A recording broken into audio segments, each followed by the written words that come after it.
Shalom,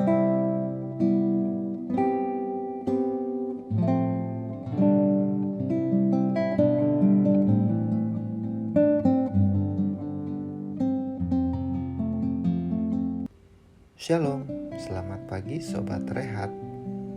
Berjumpa kembali di program Rehat Renungan Harian Toraya, edisi hari Sabtu tanggal 10 Mei 2025.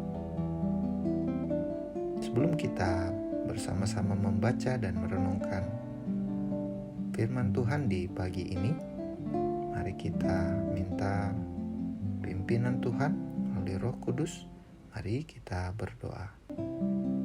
Bapa di sorga, terima kasih untuk satu hari lagi Tuhan beri kami kesempatan untuk hidup dan boleh berkarya ya Tuhan.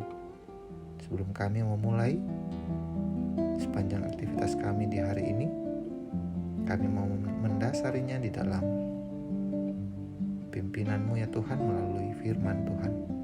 Bimbing setiap kami ketika kami membaca firman, ketika kami merenungkannya, Tuhan yang menolong, membimbing. Terpuji nama-Mu, dalam nama Tuhan Yesus kami berdoa dan bersyukur. Amin. Pembacaan Alkitab hari ini diambil dari Yehezkiel 28 ayat 25 sampai 26. Demikian firman Tuhan. Beginilah firman Tuhan Allah. Pada saat aku mengumpulkan kaum Israel dari tengah suku-suku bangsa, di mana mereka berserak dan aku menunjukkan kekudusanku kepada mereka di hadapan bangsa-bangsa, maka mereka akan diam di tanah mereka yang telah kuberikan pada hamba-Ku Yakub. Mereka akan diam di sana dengan aman tentram. Mereka akan membangun rumah dan membuat kebun anggur. Ya, mereka akan diam dengan aman tentram pada saat aku menjatuhkan hukuman atas semua tetangganya yang menghina mereka, dan mereka akan mengetahui bahwa akulah Tuhan Allah mereka. Amin, firman Tuhan. Tema rehat di hari ini, Dialah Tuhan Allah kita. Atau di dalam bahasa Toraja dikatakan, Yamo puang, Yamo kapenom banta. Alkitab mencatat banyak kisah yang menyatakan bahwa seringkali umat Allah mempertanyakan keadilan Allah dengan membandingkan kehidupannya dengan orang fasik atau orang jahat. Mereka kerap kali melihat secara kasat mata bahwa orang fasik lebih sukses atau berhasil dibandingkan dengan kehidupan orang benar. Di dalam Mazmur 7 ayat 5 dan 14. Suasana seperti itu nampaknya juga masih terus mewarnai kehidupan orang percaya pada masa kini. Diakui atau tidak, kerap kali kita sebagai orang percaya sepertinya mempertanyakan ketika orang fasik lebih mujur dibanding kita yang setia mengikut jalan Tuhan. Namun, teks yang menjadi perenungan kita saat ini setidaknya menunjukkan kepada kita bahwa Allah pada waktunya sesuai dengan kemurahan hatinya akan menyatakan sendiri bahwa Dialah Tuhan yang berdaulat mengatur segala sesuatu. Dialah yang akan menjatuhkan hukuman terhadap Sidon dan memulihkan keadaan umatnya yang terpuruk. Ia sendiri yang akan bertindak mengumpulkan umatnya kembali dan mereka akan mengalami ketenangan dan kesejahteraan di tanah perjanjian yang telah dijanjikan kepada nenek moyang mereka. Dalam ayat yang ke-25.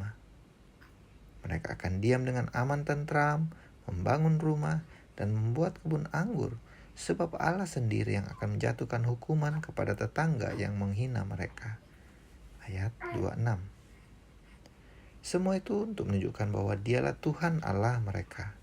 Allah yang senantiasa menyatakan penyelenggaraan kasih dan setianya kepada umat Israel juga akan senantiasa memelihara kita.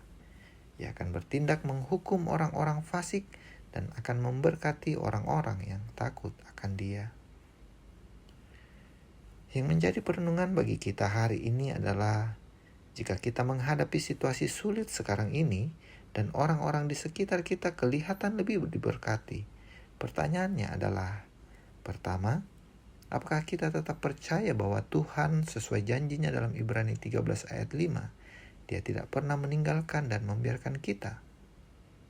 Kedua, Apakah kita percaya bahwa Allah sanggup melalui keterpurukan yang kita hadapi? Allah sendiri akan membuktikan bahwa Dia adalah Allah yang melampaui situasi dan kondisi kita. Mari bersyukur untuk iman yang Tuhan berikan bagi kita, bahwa Dialah Tuhan Allah kita. Amin. Mari berdoa. Bapa di surga, terima kasih untuk firman yang boleh kami baca dan lewat perenungan firman tadi. Kiranya itu terus menguatkan, menuntun kami Tuhan. Kami boleh juga terus berpegang bahwa Engkaulah Tuhan Allah kami yang terus menopang kami, menolong kami dalam setiap pergumulan, dalam setiap juang yang kami hadapi. Tuhan, tak lupa kami mau berdoa untuk pendeta dan keluarga. Tuhan memberkati, menolong. Biarlah Bapak Pendeta dan keluarga boleh menjadi gembala yang baik, Tuhan yang terus menuntun, menolong.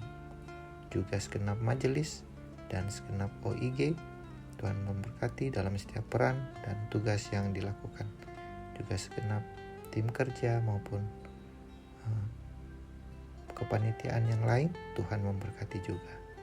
Tak lupa kami mau berdoa untuk jemaat atau warga jemaat yang sedang berduka, yang berbeban berat. Tuhan memberi pemulihan, memberi kekuatan dan penghiburan di dalam kekuatan kasih-Mu ya Tuhan.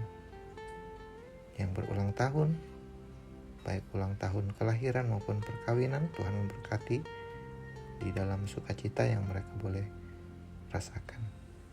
Yang saat ini berjuang untuk mencari pekerjaan, yang berjuang untuk perkuliahan atau sekolah, Tuhan memberkati juga. Ini doa permohonan dan doa syukur kami Tuhan. Terpuji nama-Mu, di dalam nama Tuhan Yesus kami berdoa dan bersyukur. Amin. Demikian rehat kita hari ini. Maju terus di dalam Tuhan. Tuhan Yesus memberkati.